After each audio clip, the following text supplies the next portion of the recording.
Hey everybody, I'm Brittany, and I wanted to just spend a couple minutes explaining something that I mentioned in my last post, and it is our goal sheets that we use in our home while we are doing our home education.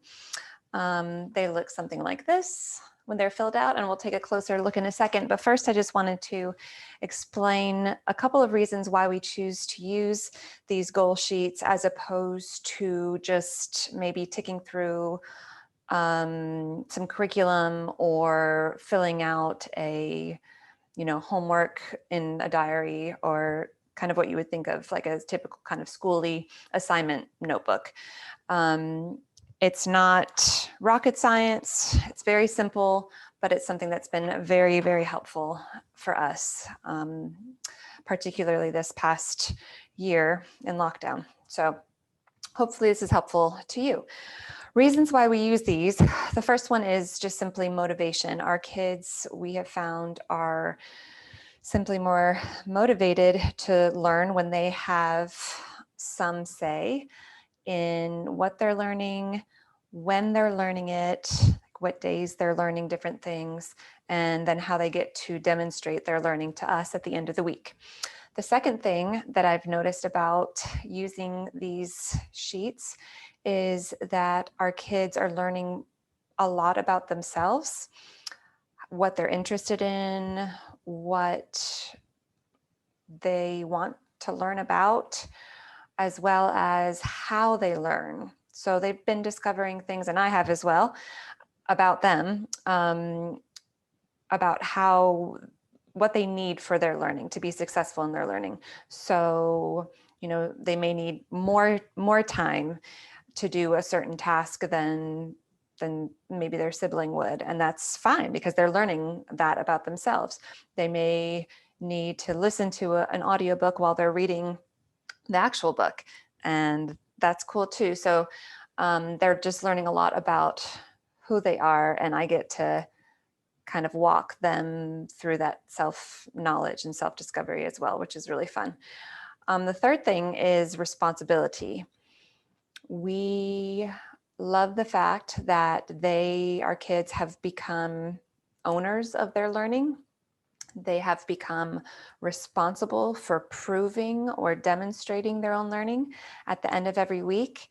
And instead of just how it used to be was more like, okay, yep, I finished that chapter in my novel that I'm reading, or I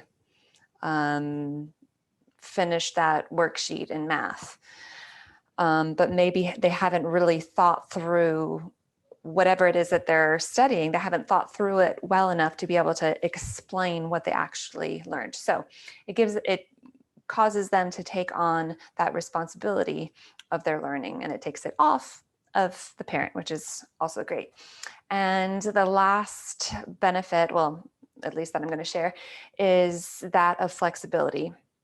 And whether you have one kid or we have 5 children, creating independence in our kids is something that we've always tried to do more of, and especially having a wide range of kids, or if you have really small kids or some of each, and to have a system in place where they can move on to the next thing if you're busy with somebody else, and then come back to that thing that was tricky for them, is really, really nice. And that's what this system allows for, is that flexibility where you can be working with one child while the others just continue on with their learning. All right, so I want to walk through a little bit. I'm going to try to share this up here about what this looks like practically. And here we go. Let's see here. All right, so coming up on the screen is, hopefully in a second here, there it is. This is our typical week of work This is my oldest daughter. She's 14, and we're always tweaking. We're always in conversation about what this looks like practically for our children throughout the week. As you can see, there's 3 different sections of this. Whoops, let me go back here. There's 3 different sections: the goals, and then sort of the calendar bit, and then the show your learning part. And so we'll kind of break that down here. We've got our goals, and this is actually now a different daughter. She is my second daughter, and you can kind of already tell the difference, right, between their goals, and you can probably tell a little bit about the difference between their personalities as well, which is fun.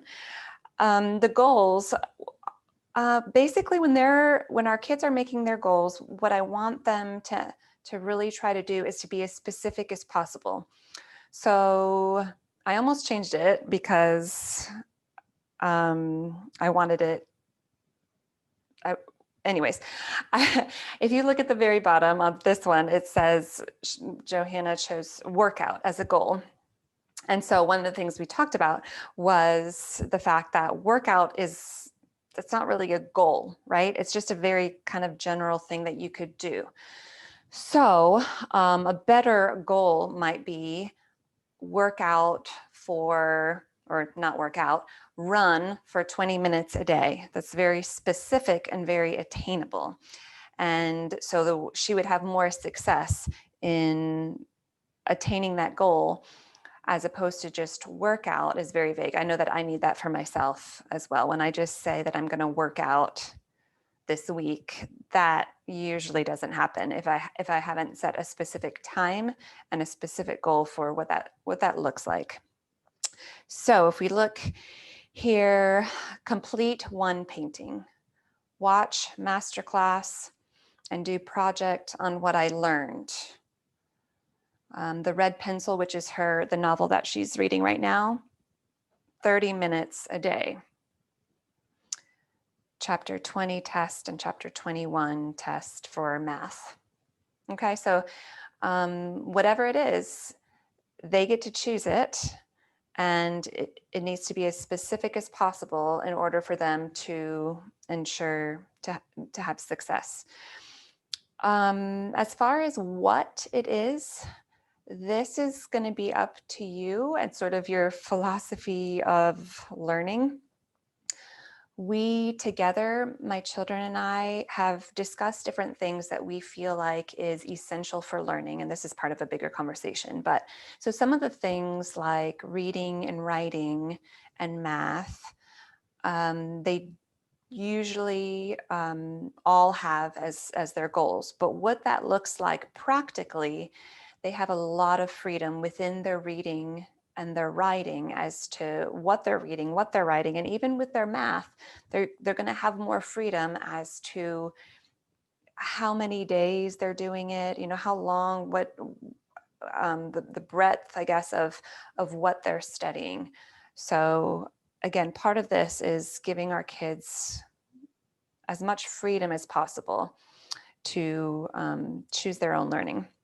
Okay, and then we move on to kind of the calendar section here. And if you'll notice, it looks like a regular checklist, right? Monday through Friday. I think what Lydia has done here is that she, in a very artsy way, I think the highlighters in the middle are, well, that can't be right. I was going to say when she's choosing not to do those subjects, but then she, it looks like, which she might have on this case, said, well, Wednesday, I'm going to take Wednesday off, which maybe she did. A lot of times they'll put maybe an X over the days that they don't want to do that work, and then just have the empty circles on the days that they will do it. So sometimes if it's like photography or some other subject where they're just wanting to learn something, they might say, okay, I'm going to do this on Monday, Wednesday, Friday. So they would cross out Tuesday and Thursday on their weekly map. So they would remember, okay, no, I'm just going to try to do this on Monday, Wednesday, Friday. So basically they just check off the days. We do have some stickers, some round stickers that fit into those circles for the younger ones, but a lot of times they just check it off. Okay, and then we have our show your learning section. And again, it's just a continual conversation. When we first started this, pretty much all of their responses here would have said something like, show mom the finished painting, show the clips, show the video, show mom the test. And so we kind of had to train them that, okay, yes, how do you show me? What are you going to do that demonstrates or proves your learning, that you actually learned this thing? So we you have to kind of think about different verbs that you can use, right? Present mom with a finished painting. I guess this was kind of create the movie clips of the voiceover. Video what I've read in the last week. So sometimes they'll do like a video summary or kind of a book review and record themselves, and then they'll pass that on to me at the end of the week. Hand mom the tests. Send video to Richard with less than 4 mistakes. This is our music teacher. So again, you want to get the kids to think about a specific way that I can show that I actually did read and understand chapter 4 in my novel. And I'm not just saying, oh, yep, did it, checked it off.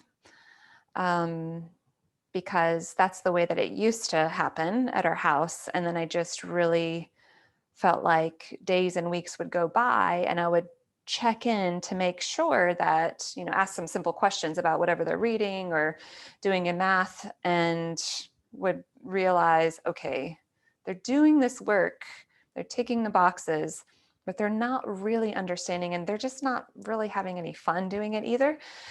So this has really helped to give them, again, some choice into how they're presenting their learning. And they're usually presented in a way that works within their giftings too.